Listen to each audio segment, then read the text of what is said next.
Hello, I'm Dr. Mandanis, or Dr. M as most people call me. Welcome back. This is part 3 of a series on resilience, where we're all learning how to be more resilient so that we can keep putting that resilience into action when we need it most, like right now during the pandemic, if you're like me.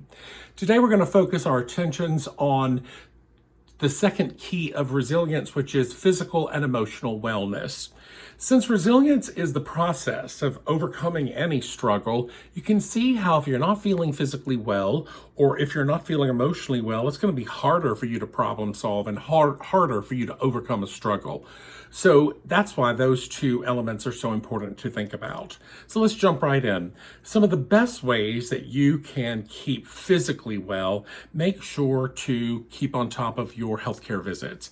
A lot of people let that slide during the pandemic, didn't keep their doctor appointments and their dental appointments. So you want to get back into your routine. All your doctor offices are probably open right now and scheduling appointments. Stay on top of your routine blood work, your mammograms if you're female, your colonoscopies if you're over 50, and all those very important aspects of routine physical health care. Second thing is commit to healthy eating. That's an area where I have struggled for many years and have to really put a lot of time and attention into. If you gained some weight during the pandemic, which happened to me, it's time for you to start thinking about healthy eating, and I like to just plan the date. I'm going to start eating healthy again on such and such a date. I clear my house out of any dangerous foods and junk foods that I don't want to have around, and I go to the grocery store and buy all those healthy things that I like eating so that I'm sure to eat them. That's a smart way to begin a life of healthy eating and getting back on track. Notice I did not ever use the word diet. Diets, and even the word diet, is upsetting, makes you feel deprived, and doesn't sound like something that is sustainable. So think about what you want to eat and how you want to eat in a way that you can keep that up all through your life. Drink plenty of water. Even when it's not hot out, our bodies require a great deal of water to function properly. Certainly as we move into the winter and the heat comes on, our skin and our body dries out even faster. And anytime you notice that your lips or your tongue feel dry, you're already behind. If your mouth feels dry, you are 5% dehydrated already and have some catching up to do. So be sure to drink plenty of water. Make sure to move more. This can be as simple as taking an elevator ride instead of, I said that backwards, you guys. It can be as simple as walking up the steps instead of taking an elevator ride, or parking a little bit further away from a store you plan on visiting so that you have to walk both in and out. Little things like that add up. So just try to add more movement into your day. Take your dog on a longer walk, for example. There's another way to do it. If you're interested in increasing your physical fitness even more, there are tons of people right now online who are offering some terrific programs. Zumba classes online, yoga classes online, fitness classes online. All of that's available on YouTube. Easy for you to find, and it may be something you want to continue for years to come, even when this pandemic is finally over. Little increases in movement add up. Okay, the next thing is get plenty of sleep. During the pandemic, I have been hearing from lots and lots of people who just aren't sleeping well, maybe because they're not moving as much or because of the amount of worry that they seem to be having. In fact, the New York Times even gave it a name and called it corona insomnia. So some tips for getting better sleep are to make sure that you establish a healthy sleep ritual, a routine that you do the same way every single night before you're ready for bed. When you have a ritual or a routine, it's a signal to your brain, oh, wait a minute, I recognize this series of behaviors. This person's trying to get drowsy to go to sleep. So that's why an evening bedtime ritual is so important. Turn off all of your lighted devices, laptops, notebooks, telephones. Get off of all of those things for at least 30 to 45 minutes before you are ready for bed.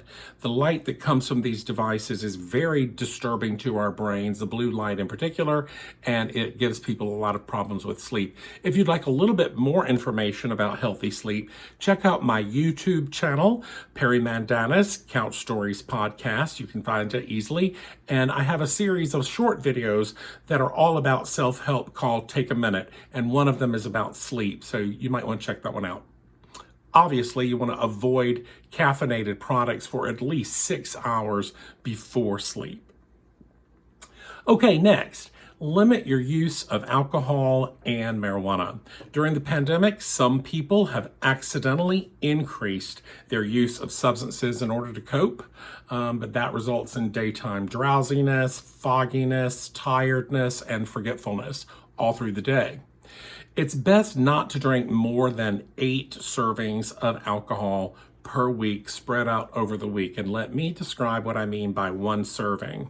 One serving of alcohol is 1 12-ounce beer or 1 6-ounce serving of wine. That's a small restaurant wine glass, or 1 ounce of hard alcohol. That's how we measure ethanol or alcohol in medicine. That equals 1 serving.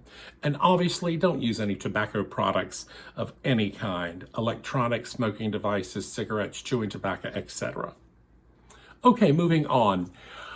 Our emotional wellness is next, and one of the things that affects emotional wellness quite a bit is the quality of our relationships, and I talked about that yesterday. One of the areas that we did not talk about, though, is what happens if you're in a relationship that you really need to maintain.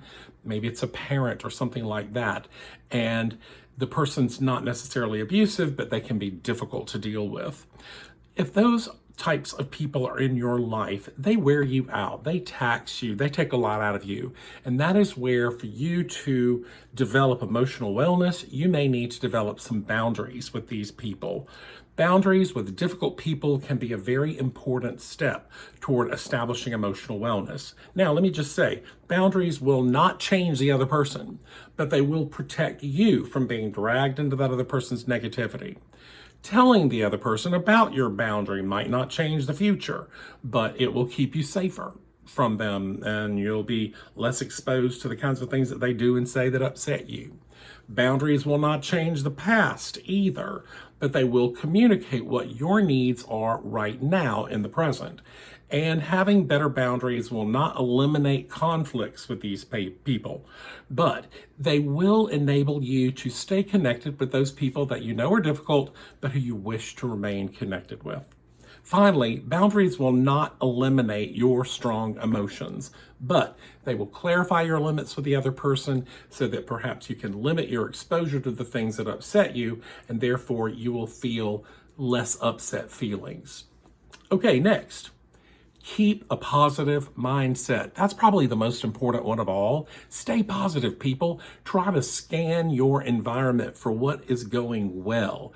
People who scan negatively look for what's wrong, this is wrong, that's wrong, and by the time they even start to think about what's right, they have worked themselves up into such a terrible state that they never even consider what's going well. So always scan your environment for the positives first. Then if you feel like you need to take a look at the negatives, at least it's going to be balanced thinking. The next thing I want to say is ask for help from other people. Asking for help doesn't mean that you are weak or that you are inadequate. It's quite the contrary, actually. It means that you know yourself well enough to know when you perform better in concert with another person, when you can get something done better with someone else. It doesn't mean that you couldn't do it alone. It just means it's probably better for you to do it with someone else. So asking for help actually is a sign of confidence. Okay, so in terms of your homework for tonight, let's make some lists of actions that you can take to improve your physical and your emotional wellness. You probably have a number of these actions that you already do, so by all means, put them on the list. And then if today I've reminded you of some things that maybe you're not doing, or you've thought of some other things while you were listening, put those things on the list so that eventually at the end of the week, we will have your list of physical wellness actions and emotional wellness actions that we can move over into your resilience blueprint when we prepare that at the end of the week, so that you can use those in your daily routines. And actually, having a blueprint is handy so that if you find yourself in the middle of a struggle and you've forgotten that you can be resilient, you pull that document out, and it can be a very helpful reminder of the light when you're experiencing darkness. Okay, just remember, you do not have to master the rest of your life in one day. What you want to do is focus on one day and master that day. Take a look at what worked well in that day today. Do more of that tomorrow. Take a look at what didn't work well in that day. Do less of that tomorrow. And then keep building on that. You do not have to master the rest of your life in one day. Just master one day at a time. All right, I look forward to seeing you guys again tomorrow. I hope you'll join me for part 3. We're going to take a look at the key of resilience on healthy thinking. Until then, take care, everyone. See you later.